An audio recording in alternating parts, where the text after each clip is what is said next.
こんにちは。ဆိုတော့ဒီနေ့ကတော့ N5 ခန်းကြီးကိုပါပြန်ပြီးတော့ Fukushu လုပ်ပေးမယ့် video file ဖြစ်ပါတယ်။ဆိုတော့ N5 မှာအခန်းကြီးက17ခန်းပါတယ်ပေါ့နော်။စာလုံးရေးသွင်းနေဆိုရင်ခန်းကြီးအလုံး110ပါပါတယ်။ဆိုတော့ဒီမှာဆိုရင်တစ်ချောင်းမှာဆိုရင်10လုံးပေါ့နော်။စုပေါင်းဆိုတော့17ချောင်းရှိပါမယ်။အဲဆိုတော့စစီတို့ဒီအလုံး110ကိုအရင်ချက်ပါချက်ပြီးတော့မှဒီ revision ပြန်နေပေါ့နော်။ဗီဒီယိုလေးကိုပြန်ပြီးတော့ကြည့်ပေးပါ။ကဲအဲ့ဆိုတော့အစားအနေသွားပါမယ်ဒီပရမခန်းကြီးတွေကကြတော့ယာမလीနော်တောင်ခန်းကြီးပါယာမသူ့ကိုစစီတို့ကသုံးလို့ရတယ်သူ့ရဲ့အုံရော်မီကဆန်းလीနော်ဖူဂျီဆန်းဟုတ်လားတောင်တက်ချင်းဒီဖူဂျီတောင်နောက်တော့တိုဆန်းတောင်တက်ချင်းလို့သုံးလို့ရပါတယ်ကဲနောက်တစ်လုံးကကြတော့ဆိုတော့ဒီဓာလေးကခါဝါမြစ်ချောင်းခန်းကြီးလीနော်ခါဝါဆိုရဲမြစ်ချောင်းခန်းကြီးပါကဲနောက်တစ်ခါကျတော့ဓာလေးကတလေကွက်ပါသူ့ရဲ့အုံရော်မီကဘာလဲဆိုတော့သူ့ရဲ့အုံရော်မီကဒန်းလီနော်ဆိုတော့ဗမာသုံးလဲဆိုတော့ sweet ဒန်းလို့သုံးလို့ရတယ်နိရေတွင်းစိုက်ပြူရတဲ့စပါးကင်းလို့ဟုတ်လားသုံးလို့ရပါတယ်။ကေနောက်တစ်ခါကျတော့ he ဆိုတဲ့နေခိုင်းလီနော်သူ့ရဲ့အဲ့လိုမျိုးမှတ်လို့ရတယ် b ဆိုရင်တော့နီချီယောဘီလီနော်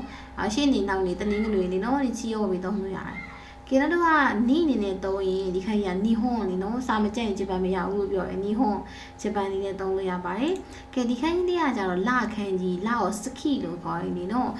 သူ့ရဲ့အုံရော်မီကကေစနီကစနှလုံးရှိပါတယ်။အုံရော်မီကကြတော့ဆိုတော့ဒီဘေးနားလေးမှာကြည့်မယ်ပေါ့နော်သူ့ရဲ့အုံရော်မီကနဲ့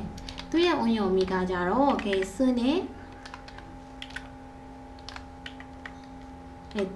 ကေစနေကဆူဆိုပြီးနှလုံးရှိပါတယ်အဲ့တော့ကေစနေနဲ့သုံးဆိုတော့ဗမာသုံးလို့ရလဲဆိုရင်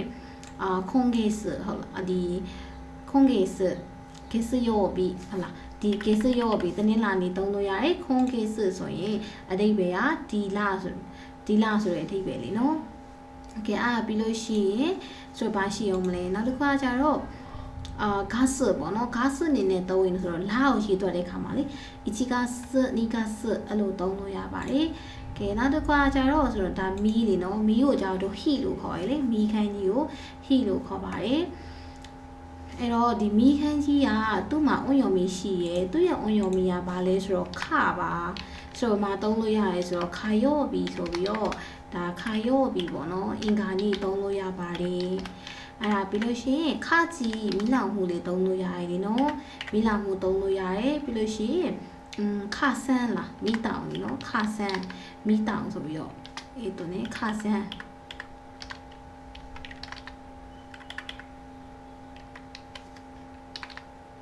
ခဆန်းလေနော်မီးတောင်နေလေစစီတို့သုံးလို့ရပါတယ်ကဲဟုတ်ပါပြီကဲနောက်ထပ်တစ်လုံးသွားပါမယ်နောက်ထပ်တစ်ခါကျတော့ဆိုတော့ဗာလဲဆိုတော့ဒီမှာရေခန်းကြီးလေးနော်ရေကိုကြောက်တို့ဘယ်လိုခေါ်မှာမီစုလေမီစုသူ့ရဲ့အွန်ယော်မီကဆွီယော်ဘီဟုတ်လားပုတ်တခုနေသုံးလို့ရတယ်ကဲနောက်တစ်လုံးကကျတော့ဒါလေးကတစ်ပင်ခန်းကြီးတစ်ပင်ကိုကျတော့ဆိုတော့မို့ဒီခိလို့ခေါ်နော်သူ့ရဲ့ခွန်ယော်မီကခိပါသူ့ရဲ့အွန်ယော်မီကကျတော့မို့ကုတစ်ပင်ခန်းကြီးလေးပါပတ်စံခန်းကြီးပါအမိုးအောက်မှာဘရင်ကအိုကနေပတ်စံကိုရေးတွက်နေရလीနော်သူ့ရဲ့အုံယုံမီကခင်းပါသူတလုံးလေးဆိုရင်ရွှေဆိုပြီးတော့သုံးလို့ရတယ်လीနော်ပြီးတော့ခင်းရောပြီလို့လည်းသုံးလို့ရတယ်လीနော်ခင်းရောပြီတောက်ကြနေမှာရွှေဝယ်တယ်ဆိုပြီးတော့လေစနေတို့သုံးလို့ရပါတယ်ကဲနောက်တစ်လုံးကခြားတော့ဆိုတာစနီဒူရောပြီလीနော်ဒူရောပြီးမှသုံးတယ်သူ့ရဲ့ခွန်ယုံမီကစစ်ချီဆိုတာမြေကြီးခိုင်းလीနော်မြေကြီးခိုင်းကြီးပါသူ့ကိုကျတော့အွန်ယုံမီနဲ့သုံးရင်တော့ဒူစနီနီဒူရောပြီးမှသုံးလို့ရပါတယ်ပြီးနောက်တစ်ခုဒီခိုင်းကြီးတွေကဆိုတော့ကြည့်ရမယ်ပေါ့နော်တစ်ကနေ30ခိုင်းကြီးတွေပါဒါလေးရေးကြည့်ရပါမယ်အဲ့တော့1 2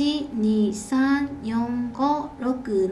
8 9 10ဒါရီကတစ်ကနေ30အထိဒါခွင့်ရုံမီနဲ့အခေါ်ဝေါ်လေးပေါ့နော်သူတလုံးချင်းခေါ်တဲ့သူခဏန်းလေးလေးရေးသွတ်တယ်သူရဲ့ခေါ်ဝေါ်လေးပေါ့နော်1နဲ့3လေး30အထိပေါ့အဲ့ဒါပြီးတော့လေအဲ့ဒီခဏန်းနေတင်တဲ့အခါမှာစစ်ခွဲပြီးတင်ထားတယ်နော်လာရီဆိုရင်1ကစ2ကစအဲ့လိုဖတ်နီးလေးရှိမယ်ပြီးလို့ရှိရင်ရက်တွေဆိုရင်စတချီဖစကအဲ့ဒါလေးဖတ်နီးလေးရှိမယ်အဲ့ဒါကျင့်ရမယ်ပြီးခုရေးသွတ်ဆိုပြီးတော့လေဟီတိုစဖတာစအဲ့လိုလေးကျင့်ရမယ်ပေါ့နော်အဲ့ဒါလေးအိစာလုံးပေါင်းလေးလိုက်ချက်ပြီးတော့လိုပါတယ်ကဲဆိုရင်ဆိုနောက်တစ်ကြောင်းသွားပါမယ်ကဲဒါလေးကကျတော့ယာကနန်းခန်းကြီးနော်ယာကိုကျတော့စတို့ကဟယာကုလို့ခေါ်တယ်ထောင်ကိုကျတော့ဆန်တောင်းကနန်းကိုကျတော့မန်လीနော်ဒါလေးကဂျပန်ယန်းငွေကိုခေါ်လीနော်အမ်ပါဒါရှိဒီခန်းကြီးကတိုရှိဆိုတဲ့အသက်ခန်းကြီးလीနော်သူ့ရဲ့ခွင့်ရုံမီကတိုရှိပါ တိုရှိရကြတော့အသက်ခန်းကြီးပေါ့လေနော်တိုရှိရသူနဲ့တိုရှိရနှစ်ခန်းကြီးနေပေါ့နော်သူ့ရဲ့အွန်ယော်မီကနန်းပါဆိုတော့ဘာမှသုံးလဲဆိုတော့လာမေးနှစ်ဆိုပြီးတော့လေ right nan လို့သုံးလို့ရတယ်ပေါ့နော်လာမေးနှစ်right nan လာမေးနှစ်ပြီးလို့ရှိရင်လေခိုတိုရှိဒီနှစ်ဆိုပြီးတော့လဲဆိုတော့သုံးလို့ရတယ်နော်right nan ခိုတိုရှိလာမေးနှစ်ဒီနှစ်ဆိုပြီးတော့ဆက်စီတော့သုံးလို့ရပါတယ်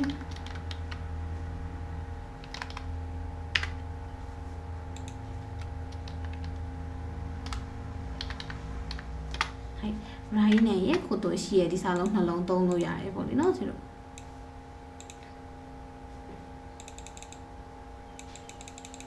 ကဲဟုတ်ပါပြီအဲ့ဒါပြီးလို့ရှိရင်ဆိုတော့နောက်တစ်ခုကိုသွားပါမယ်ကဲနောက်တစ်လုံးကကျတော့ဒါမြေရဲ့အပေါ်မှာရှိရဲ့အတွက်ဆိုတော့ဒါဥအဲလို့ခေါ်ပါတယ်အပေါ်ခန်းကြီးပေါ့နော်သူ့မှာဖက်တစ်လုံးရှိရဲ့အဲ့ဒါအာဂါရုမြင့်တက်သွားရဲဆိုတဲ့အဓိပ္ပာယ်ပါကဲအောက်ကိုဆိုရင်ရှိတာလေးနော်အောက်ကိုကြာဆင်းသွားရဲဆိုရင်စာဂါရုအဲ့တော့အပေါ်အောက်ကိုခေါ်တဲ့စာလုံးပေါင်းလေးရှိပါတယ်အဲ့ဒါဘာလဲဆိုတော့ဂျောကေလို့ဆိုရင်ကြက်ခိုင်းထားရလေနော်အပေါ်အောက်ကိုဘယ်လိုခေါ်လဲဂျောကေနော်အပေါ်အောက်ပါကဲနောက်တဲ့စာလုံးတစ်လုံးကကြာဒါနကအလေခိုင်းလေးပါเนาะဒီလေခိုင်းမှာကြက်စရာလေးရှိပါတယ်အလေခိုင်းကိုစစတို့ကတစ်လုံးနဲ့ဆိုရင်တော့သူ့ကိုနကလို့ခေါ်ရဲပေါ့နော်နကလို့ခေါ်ရဲသူ့ရဲ့အွန်ယော်မီကတော့ချူးနဲ့ဘာရှိလဲဆိုတော့ဂျူးရှိပါတယ်ချူးဆိုရင်စစတို့ကသုံးလို့ရတယ်လေချူးကကူအလေတန်းကြောင်းပြီးချူးရှင်အလေဘဟိုဆိုပြီးတော့လေသုံးလို့ရတယ်လေเนาะချူးရှင်ချူးရှင်အလေဘဟိုဆိုပြီးတော့ဆက်စစ်သုံးလို့ရပါတယ်ကဲဟုတ်ပါပြီအဲ့တော့ဆိုတော့ဂျူးအနေနဲ့ရောဘာသုံးလို့ရလဲဂျူးအနေနဲ့လည်းသုံးလို့ရရင်လေအီချီနီချီဂျူးလေအီချီနီချီဂျူးဆိုပါလေတရက်လုံးတစ်နေ့လုံးဆိုပြီးတော့လေအီချီနီချီဂျူးလည်းသုံးလို့ရပါတယ်ကဲနောက်တစ်ခါကျတော့ဒီလေးကဟိုအလဲကနေဟိုကိတ်ပုတ်ခွဲထားတဲ့ပုံလေးတဝက်လေးနော်တဝက်ကိုကျတော့ဆိုတော့ဟန်လို့ခေါ်ရလေဥပမာဟိုဒီဘယ်လိုခေါ်မလဲနှစ်ဝက်ဆိုရင်ဟန်တိုရှိလို့ခေါ်ရလေနှစ်ဝက်ဆိုရင်စစတို့ကဟန်တိုရှိလို့သုံးပါတယ်နောက်တစ်ခါကျတော့နေဝက်ဆိုရင်ဟန်နီချီလားဟန်နီချီနေတဝက်လေးနော်ပြီးလို့ရှိရင်သုံးလို့ရပါတယ်သူကလေဟန်ဘွန်တဝက်လေးနော်ပမာဏတဝက်ကိုပြောတာပါပြီးတော့မှ4နိုင်ခွဲတို့ဘာလို့ဆိုရင်လေရောကြီးဟန်ဒီနိုင်ဝက်အနေနဲ့လေသူ့ကိုသုံးလို့ရတယ်ပေါ့လေနော်ကဲနောက်တစ်ခါကျတော့ဆိုတော့ဒီခန်းကြီးလေးဒီကောင်ကကျတော့ဒီဘယ်လိုခေါ်မလဲသူ့ကိုဆိုတော့ဒီမနစ်ခန်းကြီးလေးလေသူ့မနစ်လို့မကြက်ခင်မှာဆိုသူ့မှာခွန်းရော်မီရှိတယ်သူ့ရဲ့ခွန်းရော်မီကဝါကဲရူเนาะအနောက်ကနေခေရူထွက်လို့ရှိရင်သူ့ခန်းကြီးက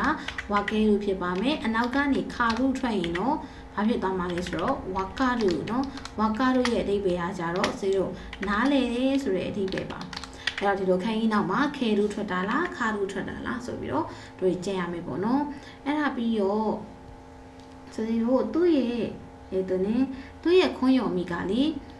ဝါကဲရူနဲ့ဝါကာရူနှလုံးဟာလားသူ့ရဲ့အွန်ယော်မီကဆိုတော့ရှိရလေဖုန်းရဲ့အဲ့လိုမျိုးဟဲ့သူ့ရဲ့အွန်ယော်မီကဖုန်းလို့ဟုတ်လားပွန်းလို့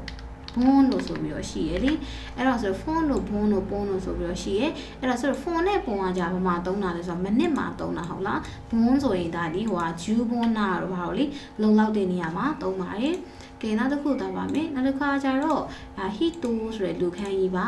ဟီတိုဆိုတဲ့လူခန်းကြီးနော်ကဲဒီနောက်ကကျတော့ခိုတူးမို့ခလေးခန်းကြီးမှာသုံးတယ်အမြဲတမ်းခုပြီးတော့စိတ်ကောက်နေရအွန်နာဆိုတဲ့အမျိုးသမီးလေးနော်အွန်နာနိုခိုတို့အွန်နာနိုဟီတိုတို့သုံးလို့ရပါတယ်လေကွက်တွေမှာအတုံခွန်ဆိုင်ပြီးလုပ်နေရကကောင်လေးကိုကျတော့အိုတိုခိုလေးနော်အိုတိုခိုနိုဟီတိုလို့ခေါ်လို့ရတယ်အဲ့မှာဒီမိန်းကလေးခန်းကြီးရဲ့အွန်ယော်မီတွေကကြော့ပါနော်အဲ့တော့ကြော်စေးတို့ဘာလို့ဆိုရင်လည်းအမျိုးသမီးလို့ခေါ်တယ်အမျိုးသားခန်းကြီးရဲ့အွန်ယော်မီကဒန်းနဲ့နန်းနှလုံးရှိရဲပေါ့နော်အဲ့တော့ဒန်းဆိုရင်တော့ဒန်းစေးအမျိုးသားလို့ခေါ်တယ်အဲ့တော့ဒီအမျိုးသားနဲ့အမျိုးသမီးလို့ပြောချင်ဒန်းကြော့နော်ဒန်းကြော်လို့ခေါ်ပါတယ်နော်အဲ့ဒါခိုတိုဘာရှိရဲ့အမျိုးသားနဲ့အမျိုးသမီးဒန်းကြော်ပါဒီတိုင်းအမျိုးသားလို့ခေါ်ရင်ဒန်းစေးကြော်စေးနော်အမျိုးသမီးဆိုကြော်စေးပေါ့အဲ့လိုသုံးလေးလေးရှိပါတယ်နောက်တစ်ခါကျတော့လေးကမျက်လုံးလေးနော်မဲ အဲ့တော့ဒါလေးကခုချီပါဇက်ခန်းကြီးအဲ့ခုချီမှာဆိုတော့ကသူက2မျိုးရှိတယ်ပေါ့နော်ခုချီဆိုရင်တော့ပါဇက်ပေါ့နော်ခုချီဆိုရင်ပါဇက်ပါနောက်တစ်ခုပြောလို့ရတယ်သူမှာခုချီပါဇက်လဲခေါ်လို့ရတယ်နောက်တစ်ခုဂူချီနော်ဂူချီဆိုရင်အပေါက်လေနော်ဘာလို့ချက်ခဲ့လဲဆိုတော့ ED ဂူချီနော် ED ဂူချီဝင်ပေါက်လို့ချက်လို့ရတယ်လေနော်အဲ့တော့သူ့ရဲ့အွန်ရော်မီကကျတော့ခိုးလေဆိုတော့အဲ့ဒါတစ်လုံးကအရေးကြီးပါတယ်အဲ့ဒါဘာလဲဆိုတော့ဂျင်းခိုးကဘာလဲဆိုတော့လူဦးရေလေနော်အဲ့ဒါတစ်လုံးကအမေးများပါတယ်ဂျင်းခိုးဆိုတာလူဦးရေပါကဲနောက်တစ်ခါကျတော့ဒါလေးကမိမိဆိုရင်နားလေနော်တယောက်စကားတယောက်နားမှာမိမိနားနေကြတယ်ဒါလေးကလက်လေးကားထားရဲဆိုတော့လက်ကိုကြာတော့စစီတို့ကဘယ်လိုခေါ်လဲဆိုတော့တဲ့လေနော်အဲ့လက်ခန်းကြီးကိုတင်းတဲ့အခါမှာဆိုတတိထားမှာတစ်ခုရှိရေပေါ့နော်စာလုံးနှလုံးကတော့ဒါမဖြစ်မနေရပါမယ်လက်ခန်းကြီး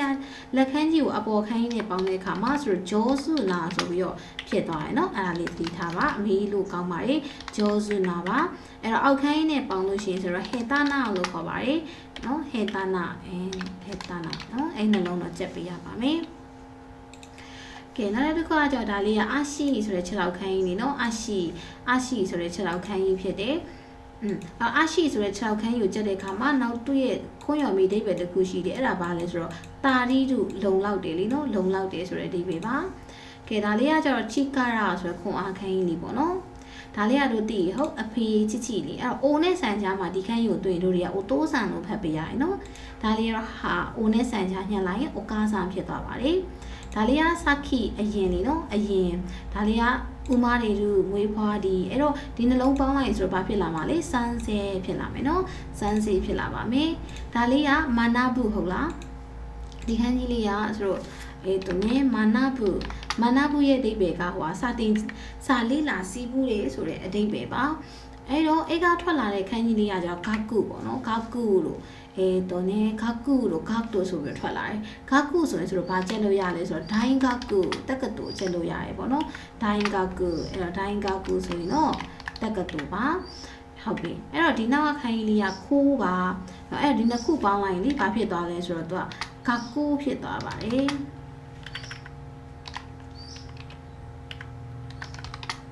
နော်ဂါကုကိုတည်ရဟုတ်ဂါကုကကြတော့စနေစာတင်ချောင်းနေနော်ဂါကုပါဒါလေးတည်ထားရင်ရပါပြီဂါကုဒါလေးချက်ပါကဲနောက်တစ်ခုကဒါလေးကတိုမိုသားချီလေးနော်တငယ်ချင်းမှာဒါလေးကကြတော့ဟွန်းဆိုတဲ့စာအုပ်ပါဟွန်းစာအုပ်ဖြစ်ပါတယ်ဟွန်းစာအုပ်ဖြစ်ပါတယ်အဲ့ဒီဟွန်းကိုကြက်တဲ့အခါမှာစစ်တင်ထားရည်ပါလေစာမကြက်ရင်ဂျပန်မရဘူးလို့ပြောရလေကားလေးဆိုတော့နီဟွန်ဂျပန်ရှိမယ်လေနော်နီဟွန်တစ်လုံးကိုတော့ဒါမှဖြစ်မနေကြရပါမယ်နီဟွန်ပြီးလို့ရှိရင်စာအုပ်ဆိုင်ဆိုပြီးတော့လေတို့ကြက်ခဲ့ရပါတယ်ဟွန်းရလေနော်ဟွန်းရစာအုပ်ဆိုင်လေးကြက်ခဲ့ရပါတယ်ကဲနောက်တစ်ခါဒါလေးကအမြဲတမ်းဆိုတဲ့မိုင်းပါပေါ့နော်မိုင်းပါအဲ့တော့အဲ့ဒီမိုင်းကိုကြက်လို့ရှိရင်လာတိုင်းမိုင်းစကီနေတိုင်းမိုင်းနီချီနော်မိုင်းဂေးစ်ဆိုတော့မိုင်းကမင်းနဲ့မိုင်းနီချီဟုတ်လားမိုင်းတိုရှိနှစ်တိုင်းလို့ကြက်ခဲ့ရတယ်ကဲနောက်တစ်ခါကျဒါကနန်းနီဆိုတဲ့ဘာလေးခန်းကြီးနေပါအဲ့တော့တလုံးနဲ့ဆိုရင်တော့နန်းနီဆိုတဲ့အဓိပ္ပာယ်ရပါတယ်သူများနဲ့ပေါင်းနန်းဥမာနန်းဆိုင်အဲ့လိုမျိုးမိဖို့မေးတဲ့နေရာမှာတွဲသုံးနေပေါ့နော်နန်းဆိုင်နန်းကားစုအဲ့လိုမျိုးသုံးလို့ရတယ်ပေါ့နော်ဘယ်နှလားပိုင်းလဲကဲနောက်တစ်ခါဒါလေးကမအေးဆိုတဲ့အရှိခန်းကြီးနေပါဒါလေးကကြတော့ဥရှိတို့အနောက်ခန်းကြီးလေးအဲ့တော့ရှေ့နောက်လို့ပြောရင်ဘယ်လိုပြောမလဲဇန်ကော့ပါနော်အရှိနောက်လို့ပြောခြင်းဇန်ကော့ပါဇန်ကော့လို့ပြောလို့ရပါတယ်ကဲနောက်တစ်ခုဒီခန်းကြီးလေးကဆိုတိုးဆိုတဲ့အပြင်မှာဒါလေးကမိကိညာဘက်ပါအိုင်ကတော့ဘယ်ဘက်မှာရှိပါတယ်အဲ့တော့ဘယ်ညာဆိုရင်တော့တလုံးမှတ်တာပါဘယ်ညာဆိုရင်တော့စာယူပါနော်ဘယ်ညာဆိုရင်စာယူဖြစ်ပါတယ်ကဲဒါလေးကဟီကာရှိဒါလေးကနိရှိအနောက်ဘက်မီနာမီတောင်ဘက်ခီတာမြောက်ဘက်လीနော်အဲ့တော့ဆန်းစီတို့ကြက်တဲ့အခါမှာရှေ့နောက်တောင်မြောက်ပေါ့နော်အဲ့တော့ရှေ့နောက်ကိုကြတော့တိုးဆိုင်နမ်ဘူကုဟုတ်လားအဲ့တော့ရှေ့နောက်တောင်မြောက်ပေါ့နော်တိုးဆိုင်နမ်ဘူကုအဲ့တော့အရှိတဲ့အနောက်နဲ့ပဲပြောတောင်နဲ့မြောက်ပဲပြောတခါလေးတွဲပြောလို့ရတယ်နော်ဟိုမှာအရှိနဲ့အနောက်ပဲဆိုရင်တော့ဆိုနေなんですかこれ東西ဖြစ်မယ်ပေါ့လေနော်တောင်နဲ့မြောက်ဆိုရင်တော့နမ်ဘူကုဖြစ်မယ်လေနော်လား東西နမ်ဘူကုရမယ်နော်ရှင်းနောက်တောင်မြောက်ပါက ကဲနောက်တစ်လုံးကကြတော့ဆရာတို့ဒါလေးကလူနာမည်ဆိုတဲ့ခိုင်းနေမဲဆိုတဲ့အဓိပ္ပာယ်ပေါ့နော်ဘယ်မှာသုံးလဲဆိုတော့ဒီမအိမ်နဲ့ပေါင်းလိုက်လို့ရတယ်ဒီမအိမ်နဲ့ပေါင်းလိုက်ရင်တော့ဘာဖြစ်သွားလဲဆိုတော့နာမအိမ်ဖြစ်သွားပါတယ်နာမအိမ်လीနော်နာမအိမ်ဆိုနာမည်ဟုတ်လားနာမအိမ်နာမအိမ်ပြီးလို့ရှိရင်သူ့ကိုသုံးလို့ရတယ်ယူမဲနော်ယူမဲဆိုရင်နာမည်ကြီးတော့နောက်တစ်ခုရှိလို့ရတယ်ဂျင်းမဲလား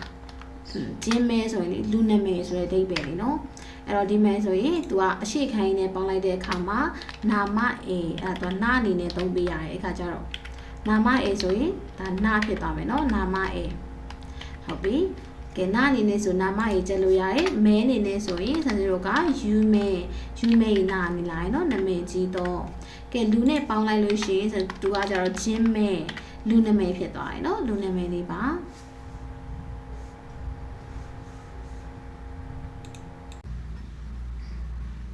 ကဲနောက်တစ်ခုကကြတော့ဆိုတော့ဒီခန်းကြီးလေးကနွားခန်းကြီးနော်နွားကိုကြတော့ဆိုတော့ဥရှိဟုတ်လားဥရှိဆိုတော့နွားခန်းကြီးနော်အဲ့တော့နွားခန်းကြီးဆိုရင်ဥရှိပါဒါလေးကမြင်းဆိုတဲ့ဥမာပေါ့နော်ဒါလေးကစကနငါးခန်းကြီးလေးဟုတ်လားစကနအဲ့တော့စကနခန်းကြီးရဲ့ဥညုံမီလေးကခရော့လीနော်အဲ့တော့ king ခရော့လို့ဘာလို့ဆိုရင်တို့ကရွှေငါးတွေပါဖြစ်သွားတယ်လीနော် king ခရော့ဆိုရင်ဒါရွှေငါးဖြစ်သွားပါတယ်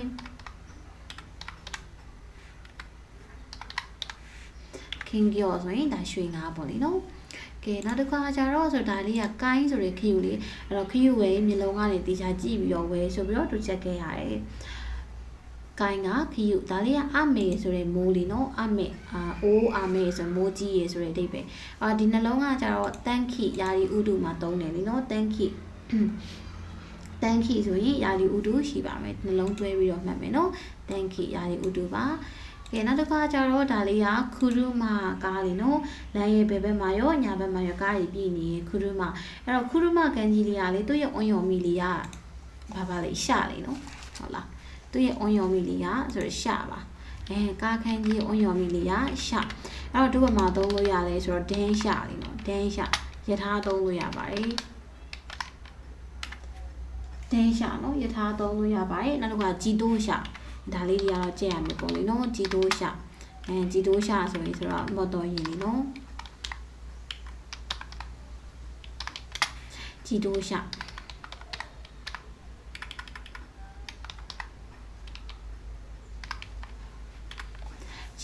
နော်ဂျီတိုးရှာဆိုရင်တော့ဒါမော်တော်ယာဉ်ဆိုပြီးတော့ရှိပါမယ်ကဲဟုတ်ပြီနောက်တစ်ခုတော့ပါမယ်နောက်တစ်လုံးကကြတော့မွန်းဆိုတာကဂိတ်တကားခန်းကြီးเนาะဆိုတော့တစ်လုံးလေးဆိုရင်တော့မွန်ဂိတ်တကားဖြစ်ပါတယ်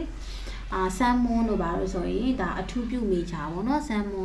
န်ကကိုးလို့ပါကြားကြရဟုတ်ဒါကောလိပ်ဒီဘက်မှာရှိတဲ့ကောလိပ်ကျောင်းလေးဆမ်မွန်ကကိုးလို့ခေါ်လေကဲအဲ့ဆိုဥရှိနဲ့လေးစင်သူလေးရဲ့ခန်းရခေါ်လေเนาะတို့သူ့ကိုဒီနွားခန်းအမှားနေเนาะနွားခန်းရအပေါ်မှာထိတ်လေးရစစ်တင်းတုံးကလည်းပြောပါလေနွားခန်းရအပေါ်မှာဒီထိတ်နာလေးကပိုနေရဒီခန်းခေါ်ခန်းလေးကကြတော့ဒါမပိုးပေါ့လေเนาะကွက်တိပါအဲ့တော့ဂေါကိုကြတော့ဆိုတော့သုံးရင်တော့ဟွာလေဒီတနေ့မှာနေ့မှာဟိုမနက်ပိုင်းနဲ့ညနေပိုင်းဆိုတော့ရှိရလေ AM နဲ့ PM ဆိုပြီးတော့လေခေါ်စမ်းကို AM လို့ခေါ်ပြီးတော့ဆိုတော့ကော့ကိုကြတော့ဒါ PM လို့ခေါ်တာလေနော်ခေါ်စမ်းကော့မှာသုံးပါတယ်ဒါဆိုတော့ဒီအကြောင်းလေးရမယ်နော်ကဲနောက်တစ်ကြောင်းဒါလေးကအကြီးလေးနော်လူခန်းကြီးကိုမှဒါအလယ်မှာဆွဲချက်တစ်ချက်လေးဖြတ်ထားလို့ရှိရင် အိုးခီကြီးတာပါအိုးခီကကြီးတော့ဟုတ်ပြီအဲ့အိုးခီရဲ့အွန်ယုံမီလီယာလေးဆိုတော့ဒိုင်းမှာနော်ဘာမှသုံးလဲဆိုတော့လေဒိုင်းကကုမှာသုံးပါတယ်ဒိုင်းကကုတက်ကတူလीနော်အဲ့တော့ဒီခုနကလည်းစနေပြောသွားပါတယ်ဒိုင်းကကုခင်းလေးအဲ့တော့အရှိရကြတော့ကြီးတော့ဆိုတဲ့ဒိုင်းရဲ့နောက်ကကြတော့ဒါလေးလာစီးတွေဆိုတဲ့လေးလာစီးဘူးတွေဆိုတဲ့မာနာဘူးခင်းလေးနော်ဒိုင်းကကုဒိုင်းကကုဆိုရင်တက်ကတူနောက်တစ်ခါကျတော့ဒါလေးကဆိုစာလုံးပေါင်းကနေသွားရမယ်ဟာလေးလေကိုတိုးနာစီပြောတယ်ခိုတိုးပါအရင်ချက်ပြီးမှချက်လို့ပြောရယ်နော်ကြီးရနဲ့လူနဲ့ပေါင်းလူကြီးကိုကြတော့ဒိုင်းနဲ့မယူနော်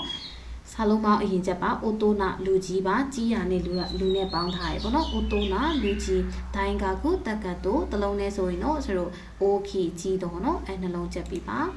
ကဲနောက်တစ်ခါကျတော့ဆိုတော့တီးတော့လေနော်ရှစ်ခုရှိရအောင်ဓာတ်နဲ့ခွဲလိုက်ရင်ချီဆိုင်တီးမှာပေါ့နော်ချီဆိုင်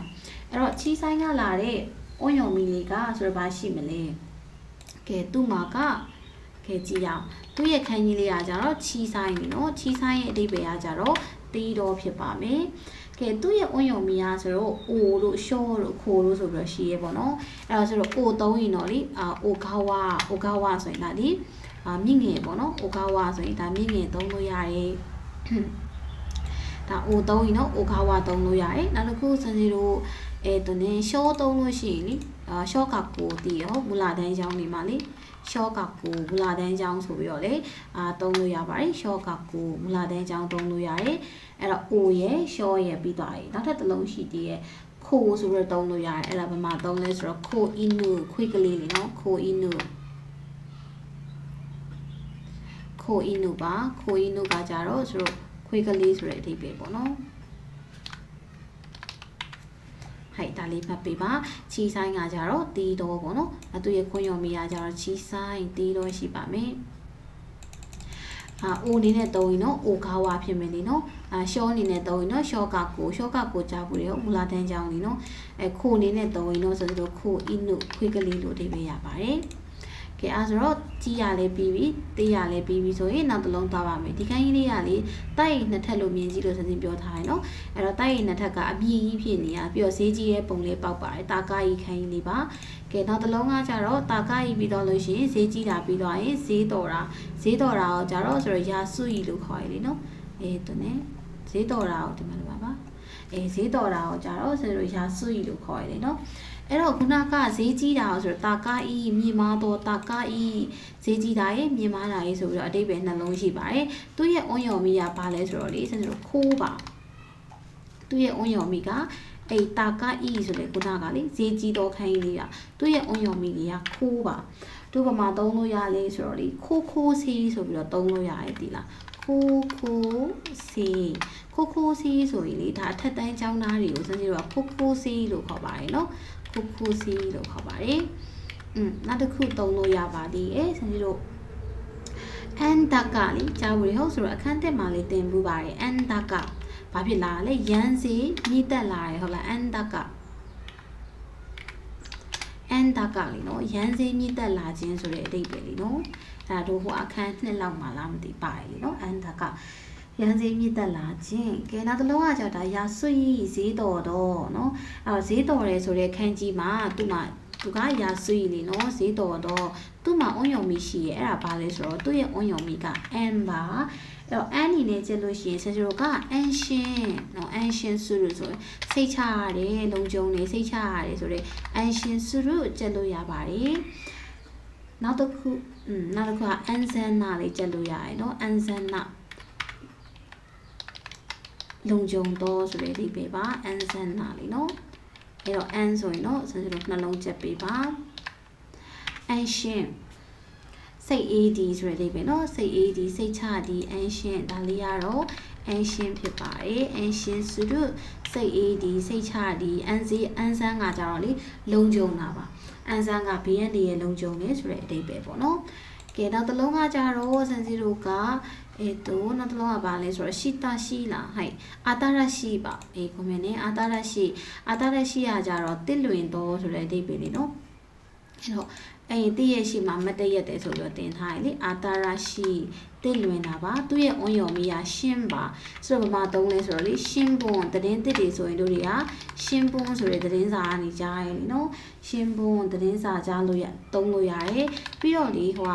ဒီလူတစ်ဆိုရင်လေလူဆိုရင်ရှင်းဒီတစ်လွင်တာရှင်းနေနော်လူကချင်းဆိုရင်ရှင်းချင်းဆိုဘာဖြစ်သွားလဲဆိုတော့လူတစ်ဆိုတဲ့vocab တစ်လုံးရှိရေပေါ့နော်ရှင်းချင်းလူတစ်ပါ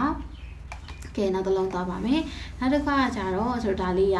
ဟောင်းနွမ်းတော်ဆိုရဲဖူရီဤခိုင်းလေးပေါ့နော်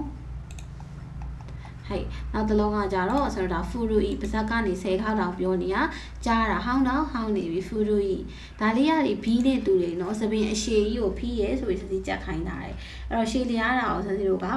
လူခေါ်အနာဂါကြီးဟုတ်တယ်လားအနာဂါကြီးပါဒါလေးကတော့များတော်ဆိုရဲအိုးတနှလုံးစင်ထားရင်OE များတော့ဆိုတဲ့အဓိပ္ပာယ်ပါ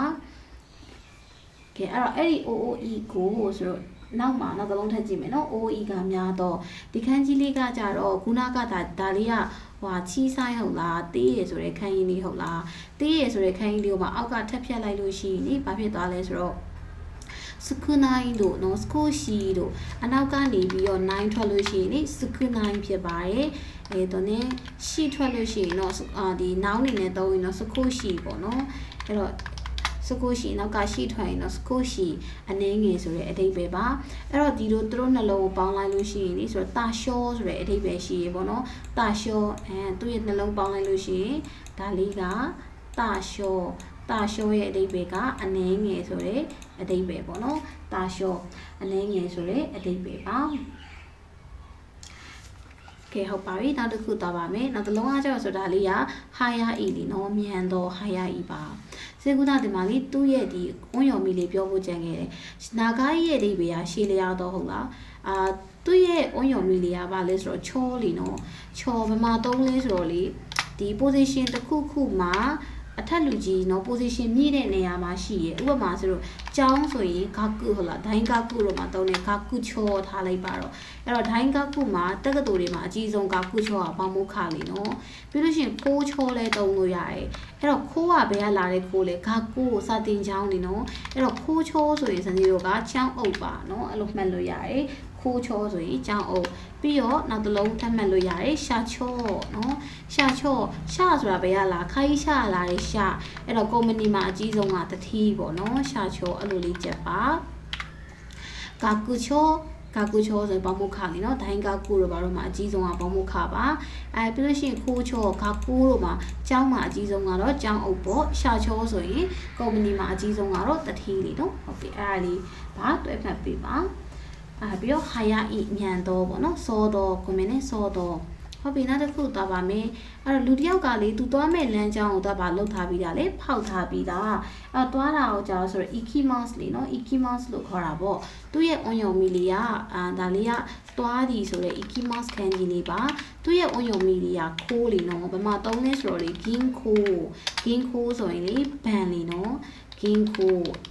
ဖယ်သွားမှလဲဆိုတော့ပန်သွားမယ်လို့မှတ်ပါ ginko ဟုတ်ပြီသွားတာပြီးလို့ရှိရင်ဒီကောင်လေးကကြတော့လာတာပေါ့နော်လာတာကိုကြတော့စီတို့ကဘယ်လိုခေါ်မှလဲဆိုတော့ kimas နော်လာဒီအဲ့တော့ kimas မလာမဲ့နှစ်ဆိုရင် rainan လို့ဘာလို့သုံးလို့ရတယ်နော် rainan လို့ဘာလို့သုံးလို့ရတယ်ကဲဒါလေးကစားဒီလေနော်အမိုးအောက်မှာစားရတယ်ဒါပေ mask ခန်းကြီးလေးပါဒါပေ mask စားရတယ်ကဲဆိုတော့သူ့ရဲ့ on your mi လေးကဘာလဲဆိုတော့လေစားဒီရဲ့ on your mi လေးက shokku ပါနော် shokku ဥပမာ gai shokku ဆိုရင်အပြင်ထွက်စားရဲဆိုတဲ့အဓိပ္ပာယ်gai ကကြတော့ဒါဆိုတိုးခိုင်းနေနော် gai shokku ဆိုရင်အပြင်ထွက်စားရဲဆိုတဲ့အဓိပ္ပာယ်ရပါတယ်နောက်ပြီးတော့စစီတို့တင်ထားပြီးသား focus တစ်လုံးရှိရလေ shokku တို့ကြားဘူးလေဟုတ် shokku တို့ဆိုတာလေထမင်းစားဆောင်ဟုတ်လား shokku တို့ထမင်းစားဆောင်လေကျက်လို့ရတယ်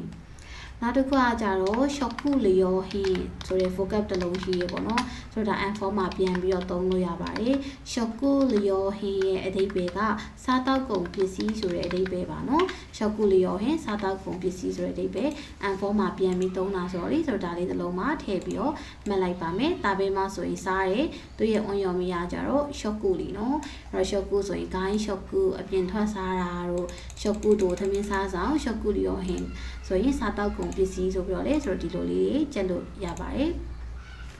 ကဲနောက်ထပ် vocab တစ်လုံးခိုင်းတစ်လုံးကိုသွားပါမယ်ဒါလေးကမျက်လုံးကနေလိုက်ပြီးတော့ကြည့်ရလေနော်ကြည့်တာဆိုတော့ဘယ်လိုမှတ်တာလဲ mimas ဟုတ်လားကြည့်တာက mimas အဲ့တော့ mimas ဆိုရင်ကြည့်ရအနောက်ကနေဒါဟွာလေဒီဆိုတော့ mimas ဆိုရင်ကြည့်ရဟုတ်လားတကယ်လို့ misema ဆိုရင်ဆိုကြက်ပူတယ်ဟုတ်လား misema ရဲ့အဓိပ္ပာယ်ကပြဒီလीနော် mimas ကတော့ကြည့်တာပေါ့ဒါပေမဲ့ misema ကပြဒီသူ့ရဲ့ on your mi ရှိရယ်သူ့ရဲ့ on your mi ကခန့်ပါ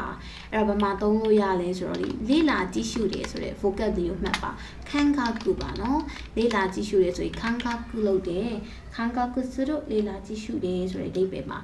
ဒါလေးကတော့အရေးကြီးဆုံးပါ and form မှာပြန်သုံးပါတယ် e can ဆိုတဲ့ချင်းမြင်ချက်လေးနော်ဒါလေးပါတွဲချက်ပေးပါ and form အတွက်တကယ်အထောက်အကူဖြစ်ပါတယ်အဲ့တော့ mima ဆိုရင်တော့ကြည်ဒီ misema ဆိုရင်တော့ပြရဲပေါ့နော်အဲ့တော့ခန့်ကာကုဆိုရင်လေလာကြည့်ရှုရဲ့ e can ဆိုရင်တော့ဒါချင်းမြင်ချက်လေးဖြစ်မယ်ဟ ကြည့်ရပြောလို့ရှိရင်ဆိုဒီဒါက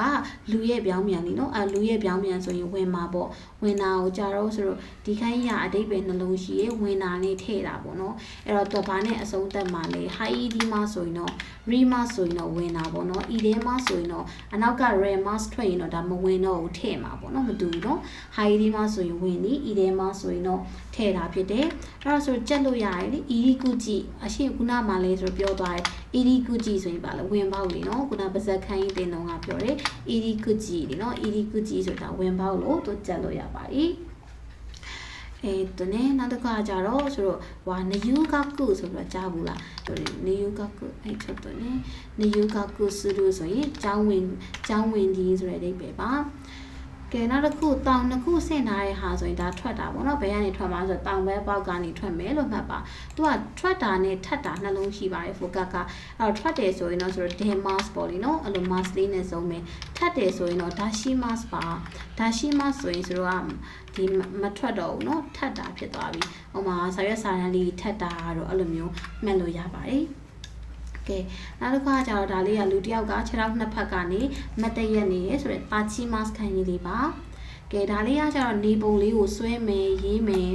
ဆွဲရေးရိုးတို့ရ kakimas လို့တင်ထားရဟုတ် kakimas ရေးတယ်ဟုတ်ပြီအဲ့တော့ရေးတဲ့ခန်းကြီးလေးရဲ့အွန်ရော်မီယာလေးရှော့ပါနော်ရေးရဲ့ခန်းကြီးလေးရဲ့အွန်ရော်မီယာရှော့ပါ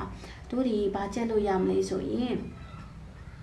ကြီးလျှော့တလုံးတော့ချက်ပြီးပါเนาะတခြားစာလုံးမရရင်တော့မှကြီးလျှော့တလုံးတော့ချက်ပြီးပါကြီးလျှော့ကတော့အဘိဓမ္မာလေးတော့တစ်ခုကတော့မဖြစ်မနေချက်ရမယ်เนาะကြီးလျှော့အဘိဓမ္မာဟုတ်ပြီနောက်တစ်ခုတော့ပါမယ်ဒါလေးကလေးပါဇက်ကနေပြီးတော့ဘာလို့မှလဲပြောတယ်အဲ့တော့ပြောတယ်ဆိုရင်စေတို့ကသူ့ကိုဘယ်လိုခေါ်လဲဆိုတော့ e-mass ပေါ့เนาะ e-mass ကကြတော့ပြောတယ်ဆိုတဲ့အဓိပ္ပာယ်လေးရတယ်ပေါ့เนาะအဲ့တော့ e-mass ကကြတော့ပြောသည်ဆိုတဲ့အဓိပ္ပာယ်ပါအဲ့တော့သူ့မှာလေးအွန်ရော်မီနှလုံးရှိရေပေါ့နော်ဆိုတော့ဟဲ့ခဏလေးပါအဲ့တော့ e-mass ရဲ့အဓိပ္ပာယ်ကတော့ဆိုတော့ပြောသည်ဆိုတဲ့အဓိပ္ပာယ်ပါ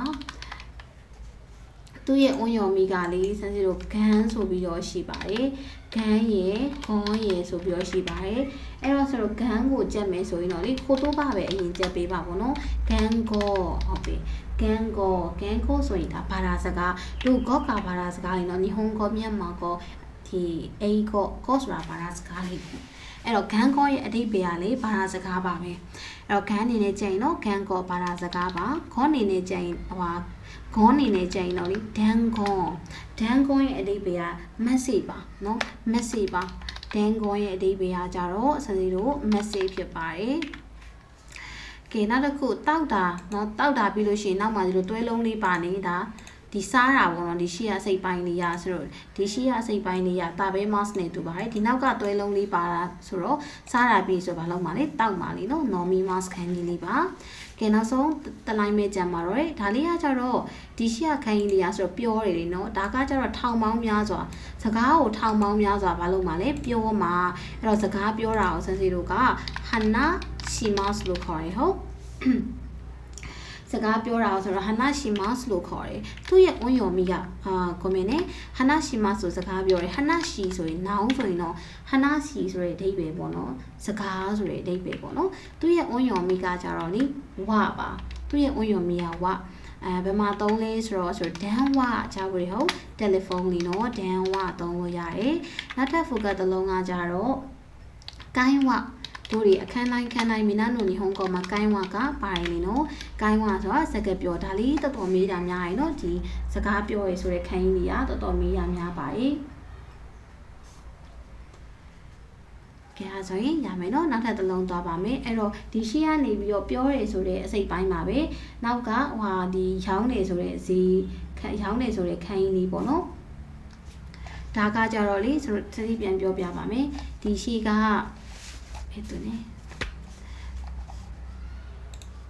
ဒီရှေ့ကကြတော့လေပြောတယ်ဆိုတဲ့ခန်းကြီးလေးပါဒီနောက်ကကြတော့ရောင်းတာအဲ့တော့ပြောတာနဲ့ရောင်းတယ်ဆိုတဲ့ခန်းကြီးလေးပေါင်းထားတယ်ပေါ့နော်ဒါလေးကဆိုယော်မီမော့စ်ခန်းကြီးလေးပါယော်မီမော့စ်ဆိုရင်လေဖတ်တီဆိုတဲ့အဓိပ္ပာယ်ဟုတ်လားယော်မီမော့စ်နော်ဖတ်တီဒါလေးကတော့ဖတ်တီဆိုတဲ့အဓိပ္ပာယ်ပါဒါကပြောဒီဒါကဖတ်တီနော်ဒါကပြောဒီဒါကဖတ်တီ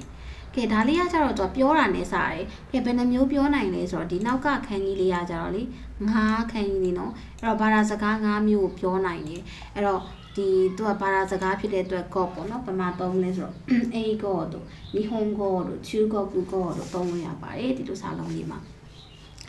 ကဲနောက်တစ်လုံးကိုကြည့်ပါကဲနောက်တစ်လုံးကကြတော့ဆိုတော့ဒီဒါလေးက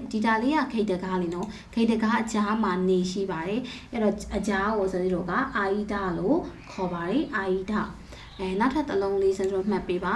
အဲ့ဒီခန်းကြီးကသူ့ရဲ့ဒီစာလုံးဘာမှသုံးလဲဆိုတော့ခွန်းယော်မီကအာဟိတနော်သူ့ရဲ့အွန်ယော်မီကတော့ခန်းပါအဲ့တော့ဘာမှသုံးလဲဆိုတော့ဆိုတို့ဂျီခန်းမှာသုံးပါတယ်နော်ဂျီခန်းဆိုတာအချိန်လေးနော်ဂျီခန်းဆိုတာအချိန်မှာနောက်တစ်ခုအဲ့ဒီအာဟိတခန်းကြီးကအကြားလေးနော်ဆိုတော့မှတ်လို့ရှိရင်မာနီအာဥဆိုပြီးတော့လည်းတစ်လုံးမှတ်လို့ရပါတယ်မာနီအာဥရဲ့အဓိပ္ပာယ်ကလေအချိန်မီရဲဆိုတဲ့အဓိပ္ပာယ်ပါဂျီကန်ဆိုရင်အချိန်ပေါ့နော်နောက်တစ်ခုမှတ်ပေးပါမာနီအာဥဟုတ်ပြီမာနီအာဥလေးချက်လို့ရတယ်ပေါ့နော်မာနီအာဥဆိုတာမာနီအာယီမတ်စကာလာဟာလေနော်အချိန်မီရဲဆိုတဲ့အဓိပ္ပာယ်လေးဖြစ်တယ်ကဲဟုတ်ပြီနောက်တစ်ခါကျတော့ခိတ်တကားလေးပါမယ်ခိတ်တကားပါပြီးလို့ရှိရင်ဒီမှာအောက်ကမိမိဆိုရယ်နားပါတယ်ပေါ့နော်အဲ့တော့ခိတ်တကားရဲ့မိမိရဲ့ပါလို့ရှိရင်တခုခုကိုဆိုရင်ဘယ်မှာသွားနားထောင်တာလဲခိတ်တကားမှာသွားပြီးတော့နားထောင်နေအဲ့တော့နားထောင်တာကိုစမ်းစီတို့က kikimas လို့ခေါ်ရလေနော်နားထောင်တာကို kikimas လို့ခေါ်ပါတယ်kikimas ပါသူရဲ့ on ယော်မီလေးကဘွန်းလေးနော်ခုနစေးပြောရရှင်ဘွန်းဆိုတဲ့သတင်းစာခိုင်းလေးနဲ့သုံးလို့ရပါတယ်ရှင်ဘွန်းဆိုတဲ့သတင်းစာရှိပါမယ်နောက်တစ်ခါကျတော့ဒါလေးအောက်ကခရုခိုင်းလေးအပေါ်ကမျက်လုံးအဲ့တော့တခုခရုဝယ်မယ်ဆိုရင်မျက်လုံးကတေချာကြည့်ပြီးမှဝယ်ပါအဲ့တော့ဝယ်တာကိုစင်းတို့ကခိုင်းမတ်လို့ခေါ်ရဟုတ်ဝယ်တာကိုခိုင်းမတ်အဲ့တော့ခိုင်းမတ်ကဝယ်ဒီပြီးတော့ခိုင်းမူနိုဆိုရင်ဈေးဝယ်ထွက်ခြင်းဆိုပြီးတော့လေသုံးလို့ရတယ်ပေါ့နော်ခိုင်းမူနိုဈေးဝယ်ထွက်ခြင်းဆိုပြီးတော့လေသုံးလို့ရပါတယ်လူတစ်ယောက်ကတစ်ပင်မှာမလုပ်နေရလဲဆိုတော့အနားယူနေတာယာဆူမီမတ်နော်အနားယူနေတာယာဆူမီမတ်အနားယူတယ်တကယ်လို့အမှဆိုရင်ဆိုကြည့်ပါယာဆူမီမတ်ဆိုရင်နောက်ကမီမတ်ထွက်တယ်ပေါ့နော်ယာဆူမီဆိုရင်စစေတို့ကနောင်းပဲဖြစ်နေပေါ့နော်ယာဆူမီဒီလိုမိလေးပဲထွက်ရင်ဒါယာဆူမီဒါဆိုရင်နားရဲ့နားချင်းအဲ့လိုဖြစ်မယ်ပေါ့နော်သူ့ရဲ့ on ယော်မီကလေ Q ပါအဲ့တော့ဆိုကြက်ထားရဲ့ focus တစ်လုံးရှိရဲ့အဲ့ဒါပါလေ QG6 ဟုတ်တယ်ဟုတ်လား QG6 ဆိုလေဟို holiday လေးနော်ပိတ်ရက်တို့အားလက်ရက်တို့ဒီခိုင်းလေးနော်နောက်ကနေလေးနဲ့ပေါင်းလိုက်တယ် QG6 ဆိုရင်ပိတ်ရက်အားလက်ရက်ဖြစ်တယ်ကဲဒါသုံးလုံးပဲကျန်တယ်ဒါလေးကအချိန်မှာအဲ့တော့နေထွက်လို့ဒီအချိန်ကြာလို့ရှိရင်ဒီဖျားเจ้าကနေဖုံးเจ้าကနေပြီးတော့ဒါအုံမခောက်တန်နေကြာရမယ်เนาะအချိန်ဆိုရင်တော့ဆိုတော့တုတ်ခိလို့ခေါ်ပါတယ်အချိန်အခါပါဆိုတော့သူ့ရဲ့အွန်ယော်မီသုံးများတယ်ပေါ့เนาะသူ့ရဲ့အွန်ယော်မီကဘာလဲဆိုတော့ကြည်လीเนาะနိုင်ဆိုတဲ့ကြည်ပါမှာဒီအချီကြည်နီကြည်အဲ့လိုနိုင်မှာသုံးနေလေเนาะကြည်ပါကြည်တစ်လုံးရှိမယ်နောက်တစ်ခုကကြတော့ဆိုတော့ဒီအချိန်တွေကိုတိုင်းတာမယ်ဆိုရင်ဒါလေးကတော့ချွင်းချက်စာလုံးလေးနော်ဒါလေးကတော့ချွင်းချက်စာလုံးလေးပါဒါလေးကိုမှတ်ထားပါဆိုတော့ချွင်းချက်မလို့ပါနော်ဒါလေးကချွင်းချက်စာလုံးပါအချိန်တွေကိုတိုင်းတာမှာနော်တုတ်ကဲပါနိုင်ဆိုတဲ့တုတ်ကဲဖြစ်ပါတယ်အဲ့ညမှာဒီမှာနိုင်ကိုသူကကြီးနေနဲ့မတုံးထားပါဘူးနိုင်ဒီခိုင်းလေးရလေတလုံးနဲ့ဆိုရင်သူကတုတ်ခိပေါ့နော်ခွန်းယော်မီကတုတ်ခိအချိန်ခါအွန်ယော်မီကကြီးနိုင်ဆိုတဲ့အိဗေပါနိုင်ဒီမှာတုံးတယ်နော်အချီကြီးနီကြီးစမ်းကြီးယောကြီးအဲ့လိုနိုင်ဒီမှာတုံးတယ်ဒါပေမဲ့ဒီတုတ်ကဲဆိုတဲ့နိုင်နော်နောက်ကနေတိုင်းတာရဲဆိုဒီခိုင်းတွဲလုံးလေးဖြစ်သွားရင်လေတုတ်ကဲအချိန်တွေကိုတိုင်းတာမှာနိုင်နဲ့တိုင်းတာမယ်လို့မှတ်လို့ရတယ်ကဲနောက်တစ်ခါကျတော့ဒါလေးက shoe ဆိုတာအပတ်ပါဥမာဆိုရင် issue ကန်တပတ်ကြာဆိုတဲ့အဓိပ္ပာယ်လေးနော် shoe ဆိုတာကအပတ်ဆိုတဲ့အဓိပ္ပာယ်ပါတပတ်နှစ်ပတ်အဲ့လို shoe ပါအဲ့တော့ဆိုလာမယ့်ပတ်ဆိုရင်ဘယ်လိုခေါ် right shoe နော် right shoe ပါနော်လာမယ့်ပတ်ဆို right shoe ဟုတ်လားဒီနေ့ right shoe ပါလာမယ့်ပတ်ဆိုရင်ကဲဒီပတ်ဆိုရင်ဆိုတော့က con shoe လို့ခေါ်ရဟုတ်ဒီပတ်ဆိုရင်ဆိုတော့ con shoe လို့ခေါ်ပါတယ်ကဲနောက်တစ်